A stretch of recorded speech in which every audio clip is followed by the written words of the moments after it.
빨리 경매가 돼서 임차인이 돈을 받아가야지.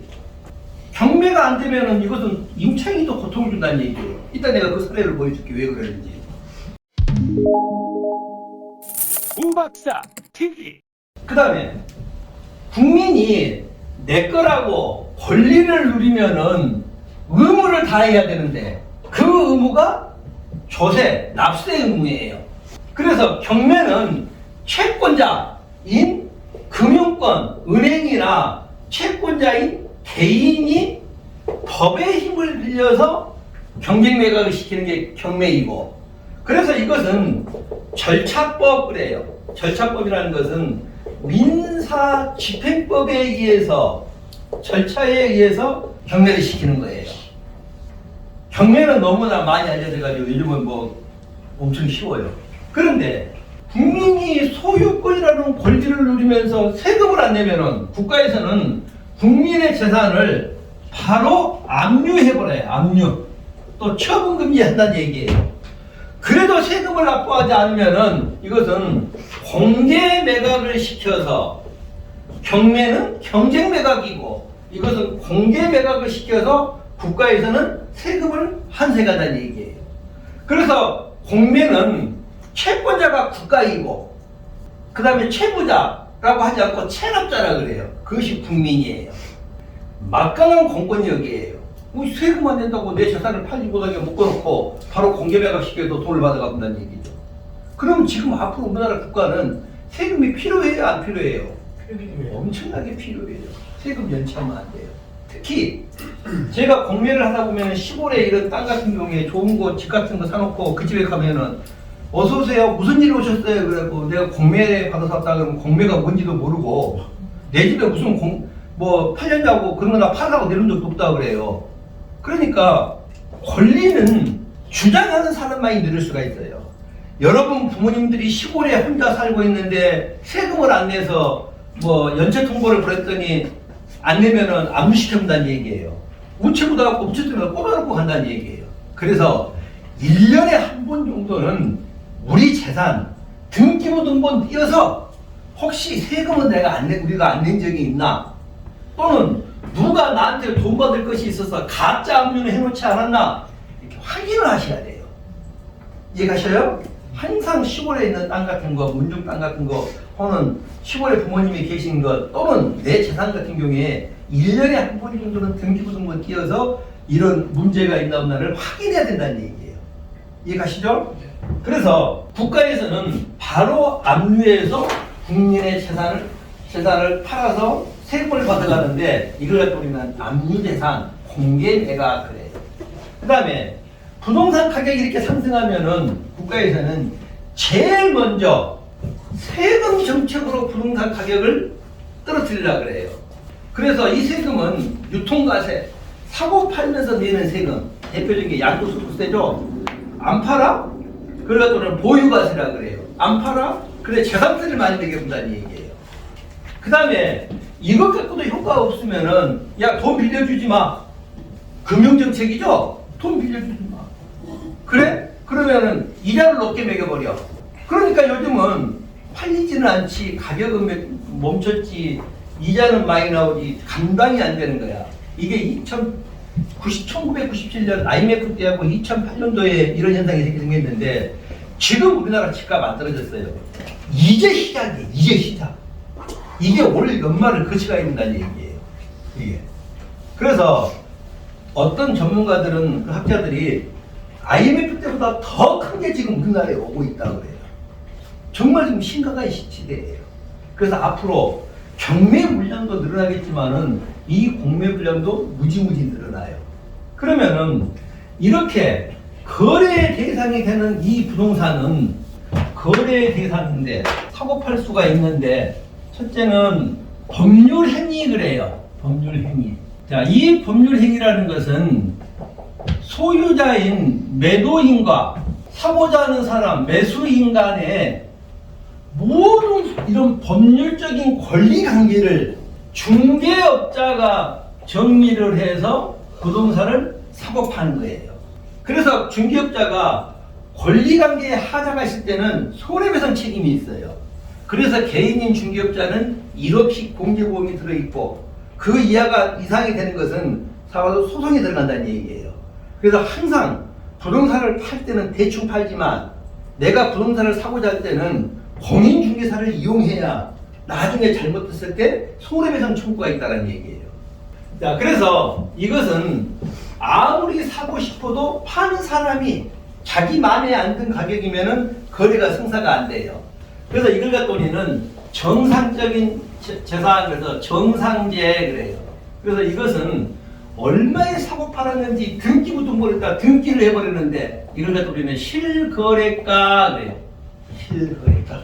얼마에 사고 팔았는지 그 사람의 가격이 등기가 되어 있다는 얘기예요. 그 다음에 또 하나는 법률의 규정인데 이 법률의 규정은 경매가 있고 공매가 있어요. 경매는 일반 채권자가 소송해서 경매시키는 강제라는 경매가 있고 담보권자가 바로 경매시키는 임의라는 경매가 있는데 경매 신청하는 소리만 달릴 뿐이지 강제경매나 임의경매나 하나의 법, 민사집행법으로 경매가 진행되고 거기에 관련된 권리는 주거용이면 주택임대차보호법, 그 다음에 상업용이면 상가임대차보호법, 일반 토지 같은 경우에는 토지공법도 있지만은 이런 일반 민법, 8가지 물권법 이것으로 해서 권리관계를 정리한다는 얘기예요. 그런 것을 중개업자가 해주지만은 경매나 공매는 매각 물건 맹세서에 공개해서 새로운 소유자에게 파는데 이것은 새로운 소유자는 싸게 사는 데 목적이 있기 때문에 이것은 정상재가 아닌 비정상적인 재화 그래서 실거래가가 아니기 때문에 등기부등본에 가격을 등기하지 않아요. 자, 공매는 세금을 안 내면은 이걸 갖다 우리는 압류하는 압류재산이라고 그러고 이것은 세금을 안 내면은 국세징수법에 의해서 공매를 시키는데 이 국세징수법은 2002년 7월 1일 이전에 경매하던 법이 있어요. 그걸 갖다 우리는 민사소송법이라고 그래요. 민사소송법에 적용을 받아서 공개매각을 시키고 모든 이런 권리관계를 공개하는데 이 권리의 분석은 경매하고 똑같고 기준권리가 뭔지 빠른 건 인수, 낮은 건 소멸, 배당 요구 신청하면 배당받고 소멸, 경매와 똑같이 권리 분석을 해요. 그런데 이제 배당에서는 경매하고 완전히 달라져요. 그래서 이것도 비정상적이기 때문에 실거래가가 아니라는 얘기예요. 자, 국가는 많은 물건을 가지고 있고 권리를 가지고 있는데 주인 없는 부동산, 무주물이라고 그러죠? 상속권자 없이 사망했거나 뭐 이런 재산은 국가의 소유에 대해 국가의 재산이에요. 또한 세금은 현금 납부가 원칙이고 세금을 안 내면 압류해가지고 공매시켜버리면 가격이 하락하기 때문에 세금도 물건으로 납부할 수가 있어요. 부동산으로. 그래서 국세물납이라고 해요. 그럼 국가의 소유가 돼요. 법인이 세금을 납부해야 되는데 현금 납부해야 되는데 현금 납부를 못하면 물건으로 납부하는 것이 바로 주식으로 납부하는 거예요. 그래서 옛날에 이명박 그 일가의 다스라는 회사의 주식이 그래서 그게 문제가 됐던 거예요. 세금을 안 내려고 주가를 높이 평가해가지고 그럼 예를 들어서 현 시가대로 주식을 평가했으면 예를 들어서 100주로 세금 내야 되는데 가격을 올려갖고 부풀어보니까는 10주로 세금을 내는 거예요. 그러니 국가 통치권자가 그런 방법을 썼으니 도덕적으로 문제가 있죠. 자, 그러니까 국세물납이라고 그래요. 그럼 국가에서는 부동산도 가지고 있고 물건도 가지고 있고 주식도 가지고 있고 오감을 가지고 있다는 얘기예요. 그걸 어떻게 할 것인가? 그걸 전부 다 공개 매각을 해요. 특히 요즘 세금 안 내서 세금 받으러 갔더니 그 사람이 부동산도 없고 아무것도 없어. 그랬더니 장롱을 뒤져봤더니 금덩어리가 나와. 장롱을 뒤져봤더니 달러가 나와. 이걸 또 우리는 법정 과실물이라고 그래요. 이것은 바로 세금으로 함수해가지만은 금덩어리나 뭐 고가의 시계 같은 경우에도 국가에서 함수해가지고 공개 매각을 시켜요. 그런데 부동산은 요즘에 팔아서 수익을 남겼더라도 남긴 만큼 세금을 함수해 가잖아요. 양도소득세를. 이 동산은 내가 팔아서 수익을 남겼어도 세금이 없어요. 우리가 NPR에 투자하는 이유가 세금이 없기 때문에 NPR에 투자하잖아요. 그래서 NPR은 부동산을 사는 게 아니라 채권을 사는 거잖아요. 똑같은 거예요. 그래서 불황기에는 이렇게 세금을 줄여갈 수 있는 방법에 이런 공매에 이런 금괴라든지 고가의 회원권이라든지 고가의 그림이라든지 도자기라든지 오만 것이 다 공매에 나와요.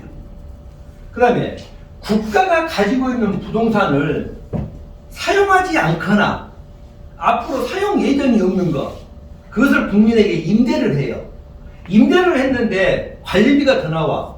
그러면 그것을 잡종지산으로 분류해서 국민에게 매각을 해요. 대표적인 게 폐교. 한 5년 전만 해도 폐교는 아주 막 그 똥값이 줄었었어요. 근데 글램핑, 뭐 차박이 유행되면서 엄청 가치가 올라가 버렸어요. 이것도 다 여기서 국민에게 공개 매각을 해요. 그 다음에 우리가 다니다 보면 공용주차장, 옛날에는 공무원들이 관리했는데 지금은 다 민간인에게 임대를 해요. 서울 시내에 주차장 차 20대만 세우면은 한 가족이 먹고 살아요.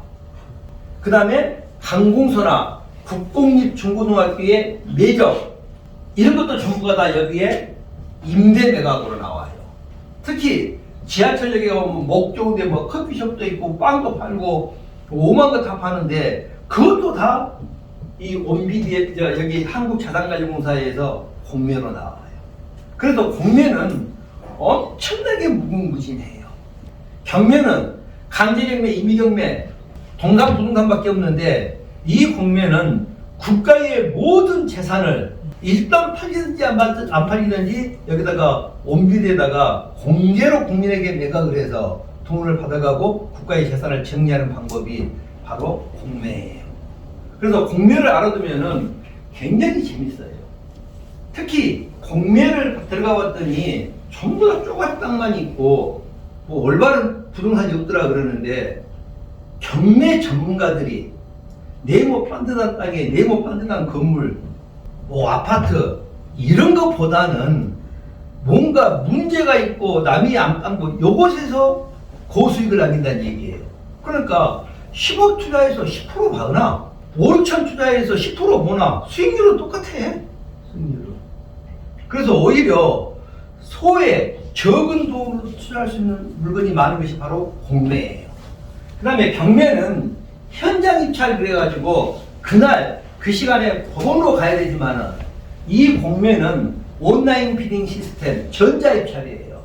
직장 다니신 분들이 토요일날 일요일날 집에서 쉬지 말고 이거 공부 끝나면은 답사 다니고 그리고 월요일부터 수요일까지 아무 때나 USB가 저 같은 경우도 USB 꽂고 다니면서 그냥 온라인으로 입찰한다는 얘기예요. 가상 계좌가 발급되면은 거기다가 보증금을 보내고 떨어지면 나한테 내 계좌로 들어오고 낙찰됐으면 낙찰됐다고 문자로 오고 굉장히 편리해요. 앞으로 이 경매도 이렇게 전자입찰로 바뀌지 않을까 생각을 해요. 그래서 공매는 엄청나게 많은 물건들이 있는데 공매는 어떤 물건들이 어떻게 진행되는지 이 공매 공개 매각을 보도록 하겠습니다.